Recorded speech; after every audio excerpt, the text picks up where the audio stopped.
The long-awaited ceasefire between Hamas and Israel has been finally brokered, and even yesterday, when the ceasefire basically was announced by United States of America as well as the Israeli government, yes, that talks have been taken place and we have agreed on it. An airstrike did take place inside Gaza, in which around 72 people died, in which 34 of them were women and children. Pictures of ceasefire being celebrated by the Palestinians in West Bank and in Gaza, irrespective of what they might face by Israel, what they have witnessed in last, I would say, 1.5 years. Even after that, their spirits were very high. Okay, you have dented Hezbollah's capability, but is Hezbollah out? No. Israel has increased its insecurity. The region is much more challenging than it was on 7th of October 2024.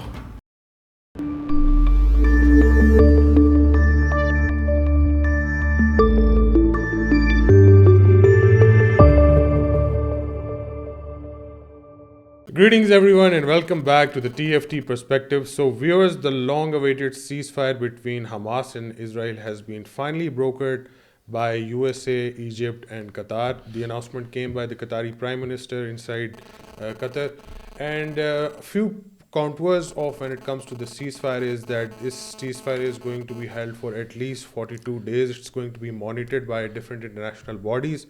In the first phase, the hostages from Hamas custody would be released into Israel, while Israel is going to send back around 1,200 to 1,250 Palestinian hostages they have been keeping inside Israeli prisons. Other than that, the immediate, I would say, allowance of air trucks into Gaza as well as in West Bank would be approved by Israel. It will be again monitored by international bodies. And this is going to take place for quite some time until we reach the final 10 days in which the full withdrawal of IDF forces would occur from Gaza into Israeli territories. Now what we have witnessed and the updates are that even during a cabinet meeting, the ceasefire was not finalized by Benjamin Netanyahu and his cabinet. And even yesterday, when the ceasefire basically was announced by United States of America as well as the Israeli government, yes, that talks have been taken place and we have agreed on it. An airstrike did take place inside Gaza, in which around 72 people died, in which 34 of them were women and children. Today we have with us Mr. Vakarge Korvi. I'm going to discuss this issue. Sir, first and foremost, how important is this ceasefire? Because we also witnessed a ceasefire that took place a year back. It was brokered between the Biden administration, Israel and Hamas, in which few Israeli hostages were given to Israel. In return, a lot of Palestinian prisoners were again released. But after that, the war still continued. Do you think the mood inside Israel and Middle East would be to actually stop the war, or it's going to go way beyond that after 42 days? I think as far as the ceasefire is concerned, it is welcome. But look at the cost, paid by the Palestinians, and the way Israel has conducted, I think, their operations or the war against them. And this is part of the Daheva policy since been going on. We're not going into detail. Now we are into, I think, more than 1 year. It's 1 year and almost 4 months. So that means international community was unable to stop, and Israel was allowed to ransack. Although there are reports that I think closer to 47 to 48,000 shohada or martyrs in Gaza and West Bank.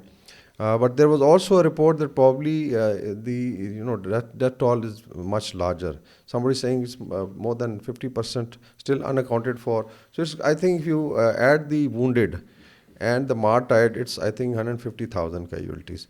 So this is an enormous cost. And there was another report that 85,000 tons of TNT was delivered by Israel, I would say backed up by the United States and Europe.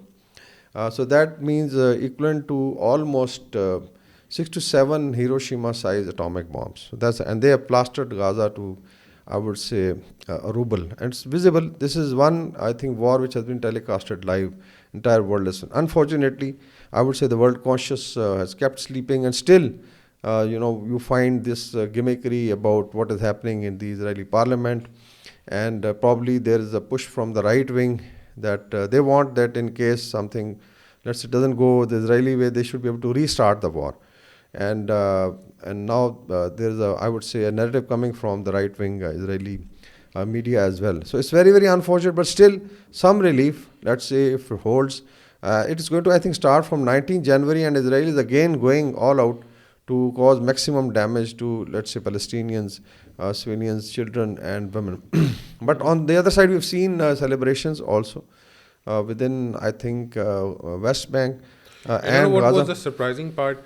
There were celebrations being held inside Gaza, a place which has been completely, I would say, devastated by constant bombardment by IDF forces, including, I would say, 70% of the casualties that took place inside Gaza were of women and children. Even after that, the Palestinians were very hopeful for at least a peace agreement between both parties. While on the other hand, there were demonstrations in favor of continuing the war inside Israel. So that's a difference. This also talks of the resilience of, and I always say that in case there are nations like Palestinians who I would say are almost unarmed, and maybe they have few people who are fighting, and they're suffering. We've seen casualties of doctors, of engineers, of teachers, of media people, and the way Israel has even dealt with, you've seen one of the doctors in one of the hospitals, how he's vanished actually from there. And this is a total disregard of Geneva Convention, whatever human rights organizations say, and actually pamper it. I mean, project it for when it comes to any Islamic country. But here, they normally would side. And then this famous slogan of Israel has the right to defend itself. Everybody, right from Rishi Sunak to Joe Biden to Anthony Blinken to Trump. And Vivek Ramaswamy, like people saying that you should make steaks of the heads of Palestinians. So I think this is very, very unfortunate.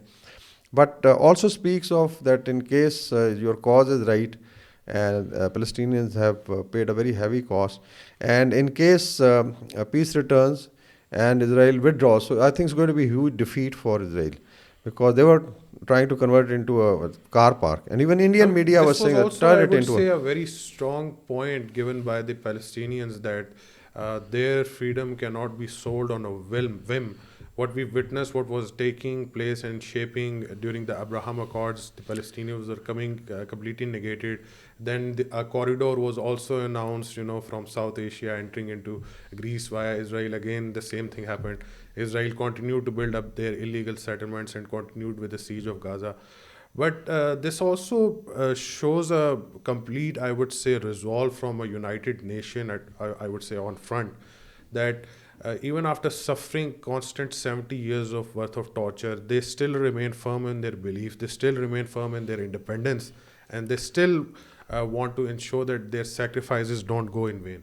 Yeah, I think Palestinians have written a glorious chapter right from 1948. And then you come to exodus of Palestinians who were pushed out and by Israel in 1948 war, followed by number of Arab-Israel wars, and then came the Intifadas when they found that probably now they have to do it on their own. And then we have seen this 7th October, I would say response coming from Palestinians, and also at a regional level they were able to, I think, highlight their cause in which Hezbollah joined, then Houthis joined, and this was by and large morally supported by Islamic world. But unfortunately, much could have been done even before so much loss of life. But I would say that Palestinians have stood their ground, and if you look at their, I think, resilience, persistence, and sacrifice, it's tremendous, enormous. I don't think so. There's any Palestinian house today which has not lost some loved ones. There are families who have been totally, 3 generations have been wiped out. We've seen a grandfather, his son, and then his grandchildren being, let's say, martyred. And we have examples of even, I think, Ismail Hania, who was the leader, that his own, children were assassinated or martyred. And then he also paid the ultimate price for freedom of Palestine. I think Palestinian cause is not only for the Palestinians also, but for all the nations who are oppressed, like Kashmiris in occupied Kashmir, who are fighting against the Indian oppressions. It sends a very strong message that in case, like Syrian resistance or the HTS, who have now, I think, got rid of Assad regime, that in case your cause is right and you stand by it, irrespective of even if you are unarmed, you will inshallah succeed. So I think this is a huge message to the international community. But I think now there's a more, I would say, effort required by the OIC to make sure that this is, This holds, and this it goes holds. into future And I talks think as well. we should also, I would say, appreciate efforts of Egypt. Then, of course, I think Saudi Arabia indirectly, Gulf states, Pakistan, and then Qatar. I think they played a major role. And then, of course, the US government. Now comes that who takes the credit in United States for the ceasefire. I mean, the United States could have done the ceasefire deal even on 8th of October if they wanted to. But I guess that they had different ambitions inside the Middle East at that time.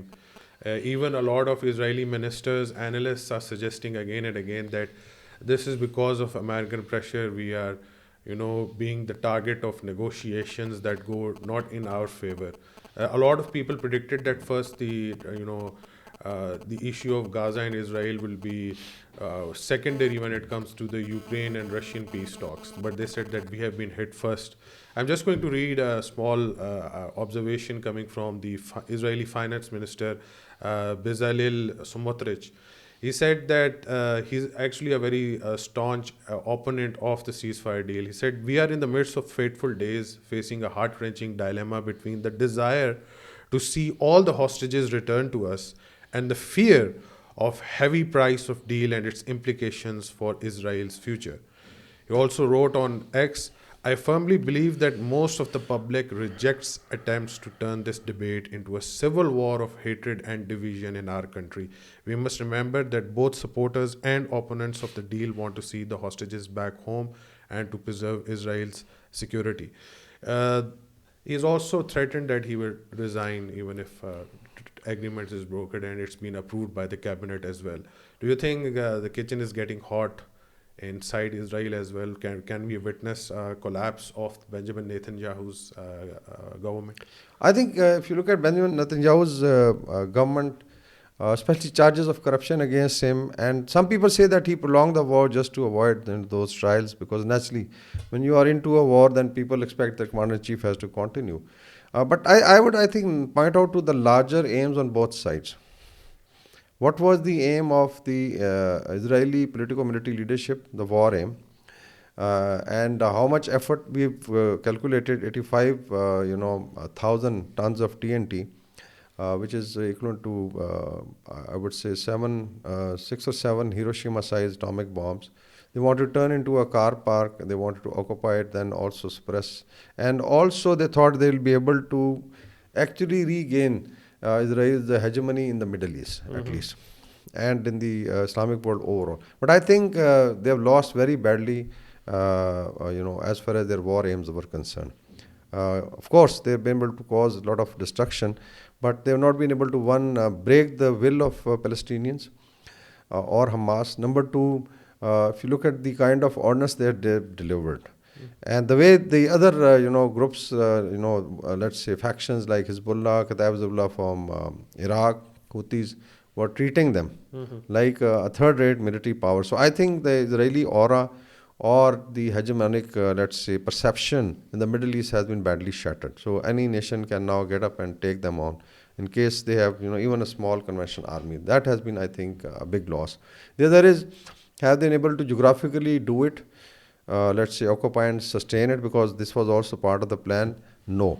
So in case we go into the third phase where there's a pullout of Israeli forces, it means that ultimately you are defeated and now you are pulling out. And then the cost, psychological cost paid inside Israel. When you hunker down into bunkers, the entire nation is, closed. And of course, the pictures of ceasefire being celebrated by the Palestinians in West Bank and in Gaza, irrespective of what they might face by Israel, what they have witnessed in last, I would say, 1.5 years. Even after that, their spirits were very high. While on the other hand, we saw a very, I would say, demoralized mood in the Israeli cabinet, in the Israeli public as well. yeah, because that is where I think moral standing comes up. In war, the moral standing, or who's on the right side of history, who has actually, I would say, a moral cause to fight, is very, very clear. That on Palestinian, it was not only survival, but also preservation of whatever, despite the fact that entire Palestine was occupied by Israel. And now we are looking at, let's say, even Camp David Accord, let's say, between US, Yasser Arafat, and Isaac Rabin at that time, in which basically there was an urge to find a solution, a two-state solution. Despite that, there are a lot of people who object to it, even in our podcast, because that's the minimum they can get. But I think they stood for that cause, and they have fought this Dahiva policy since last 70 years, and they've also displayed they are ready to do it. Their children are ready. And I think if you look at the resilience in terms of still being able to display moral courage, come out. We have seen people, even in their disturbed houses, sitting and defiant. How Yahya Shinwar, the final moments, I think, with that stick. So this became a legendary picture that despite all odds, he was fighting even with that last stick in his hand. So I think that is a kind of symbol of resistance. Ismail Haniya, even I would say Hezbollah's chief who was assassinated, Hassan Nasrallah in Lebanon. So all this, and ultimately I think the entire world, I think the main jolt has been to the perception of soft power of Israel, soft face of Israel. Because unfortunately, The only democracy in Middle East. in the Middle East. And unfortunately, some people are even equating, although I am not for it, the fires in California, Los Angeles with Gaza. So this is the kind, and if you look at the response coming on social media under any comment or tweet done by people, I would say high figures in California, showing destruction of their homes, and then people are relating because there were certain actors of Hollywood who had actually wanted that this bombing should continue, and today their houses are gone. And some people are equating it to the wrath of Allah Almighty. But I would just say that this is the kind of time that we live in. And this is, I think, an example for all the nations who are oppressed. Yeah, other than that, this is a very comprehensive question I'm just going to ask. That for a year, we heard that, Israel is a sovereign state, that Israel has the right to defend itself, and that nobody can or no nation can, put pressure on Israel to do what is necessary for its own security. Now, the interesting part is that even I would say after conducting military operations in Lebanon, showing their might inside Gaza, just killing off civilians, posturing against the Turks, posturing against even now the Egyptians, and projecting their so-called dreams of a greater Israel project. Don't you think that after a years or after almost 1.5 years of constant fighting, this is not just the American pressure, but it's also the count of the IDF casualties that were taking place inside Lebanon as well as inside Gaza, that now they're facing such a huge difficulty back home that they are hiding casualties as well. And the pressure is now also mounting by the public to disclose identities of those killed or the Israelis killed inside Gaza as well as in Lebanon. I think you make a very fine point, and I think this is a very critical point because whatever has come from inside Israel or Western media, like I think what they've been lying about Ukraine-Russia war and the amount of casualties suffered on the Ukrainian side, same is I think happening because entire Western media, Israeli media would cover. There are reports there were massive casualties, massive destruction of their armor. I think we've seen senior commanders killed of the. I mean, videos were appearing almost on a daily basis. Daily basis, yeah. So it can't be all, and I think ability of Palestinians to take out these videos, despite suppression of social media and control by their people. So this is, I think, one of the major factors. There's always a logistic stamina that every nation works out. The other is, of course, the ability to keep on fighting as the morale of the forces is down, because that actually dictates which side is winning. So, and then there are PTSD cases. I think we did discuss that probably overall in the Israeli population, the figure is 140,000 PTSD cases, and then in the army also it's a couple of thousands.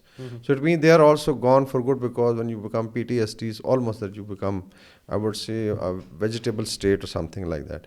And then there are physical casualties of people killed, wounded, badly wounded. Then, of course, I would say that this cost has also forced them, and I'm sure the military commanders And we've seen the clash between. Because Uh, the past perception was Netanyahu is not no longer listening to us. He has his own objectives, creeping into Lebanon, then creeping into Syria. They made a huge fuss about how Iran has been defeated and Russians have been defeated inside Syria. Then afterwards, they changed the perception that now we are now facing a new threat of Sunni Islamists in Syria, supported by Turkey. We are going to prepare a war against Turkey now. And an exercise was being held by the Egyptians inside central Sinai. They thought that no, they are also coming in. It's like, I would say, but the Israeli war cabinet lives in a paranoia based world in which they think that they're just being threatened from all sides all the time. I think this is again critical. What happened to the region? So let's I think also go over it. What they wanted to right from the Abraham Accord, maybe it had some noble cause that okay they could leave, depending on with Palestinian accept a two-state solution like that, and also compared what are the insecurities in India. It's very much similar response from Godi media or Indian leadership and Israeli leadership. Because on one side we have Zionists, on the other side we have On one side, fascists. they're actually praising Trump for mediating this ceasefire agreement. I mean, Trump and Biden are fighting over it. That Biden is saying that it's me who did it, while Trump is saying no, it's me who did it. They're praising Trump for this policy, but they're also condemning that there shouldn't be any ceasefire. Yeah, so this also indicates there's a lot of confusion. Now, look, coming to the region, I think that is very important. Okay, you have dented Hezbollah's capability, but is Hezbollah out? No, No. because they have another leadership, maybe second, third tier, and they may regroup and fight for another day. What happened in Iraq? I think they are still Kataib Hezbollah is intact. Iran, of course, dented, especially for its withdrawal from Syria. But otherwise, I think they displayed their military capability very recently of missile cities. Houthis are still firing at every ship passing through, Bab al-Mandab. But I think the critical thing has happened in Syria. Because Syria under Assad regime is very strange. I think people should note it. She never fired a bullet on Israel. And now the HTS coming in, backed up by Turkey. And we have found, I think, President Tayyip Erdogan has emerged as a very strong leader in the region. And we have discussed about it. So now we have, I would say, a solid force who's going to probably unite Syria and also take back the Golan Heights because even their leader is from that area, Ahmad al-Shara or Abu Golani. And then, of course, we have a solid backing from Turkey. And in case Israeli threatening Turkey, I think this is very, very absurd. Because look at the military power. Other than, let's say, if they have any nuclear weapon that couldn't use in Gaza also, that Turkey is a huge thing to actually swallow or even contest. And then, of course, they are dependent on Turkey for, I think some of the pipelines come from there. So the energy can be choked. And I'm sure Israel doesn't have stamina, military stamina now to take on any war. So, because every army would require rest, recuperation. And then, of course, and we have seen how they built up based on, their, I would say, conscripts. And what happens to a conscript army. You've seen how they were behaving. And so in the region, you have actually all those axes of resistance still intact, maybe dented, and regrouping actually. So it gives them time for regrouping. Turkish, let's support it. HTS is now well entrenched in Syria, which actually occupies now a huge border with Israel. There's also pressure on Jordan for its neutrality, whatever, but they played some role in the ceasefire. But there is internal pressure. We've seen is Jordanians firing at Israeli soldiers or border guards and killing them. So I would say that ultimately Israel has increased its insecurity. You search for security. That's why you have defense forces. That you have a better neighborhood. But today you have a neighborhood which is in mess now, as far as their security is concerned. There's a huge division within Israeli political military leadership. We have seen the clash between Prime Minister Netanyahu and Yoav Gallant, their defense minister. Former We've defense seen how the minister. army was also probably telling them that probably this is what it is. That is how much they can do. And then, of course, with Trump coming in, who is considered to be man of peace, and there is probably there's a huge debate now in US that who gets the credit. The art of the deal. And I think Biden also remarked that is it a joke? Somebody asked about this ceasefire that who should be given credit, Trump or Sir you? And Biden said, are you joking or something like that? So probably it was the Biden administration And now let's see how Trump deals with it, because Trump says, I think, his plate totally full. Mega crowd is after Elon Musk and Vivek Ramaswamy, and they are at each other's throat. Trump has been indicted, so he'll be the first felon president of the United States to take oath. And then, of course, Russia-Ukraine war. There is a confused signals coming that what's going to happen to that. So I would say that region is much more challenging than it was on 7th of October, 2024. Yeah, exactly. And viewers, when it comes to the resolve of the Palestinians, what we had witnessed is the entire soft power and I would say positive perception of Israel in the Western world has been completely tarnished just because of so much sacrifices given by the Palestinians. And on the other hand, in order to eliminate, I would say, the so-called threats of Israel, it has actually made even more threats. The entire region seems to be very hostile against it because what we witnessed inside Syria, change did occur, but instead of holding hands together, Israel still thought of that as a threat as well. So, in order to eliminate threats, Israel is creating more threats. That's it for today, folks. Please do leave a like and subscribe our channel. Thank you so much for watching us. Bye bye.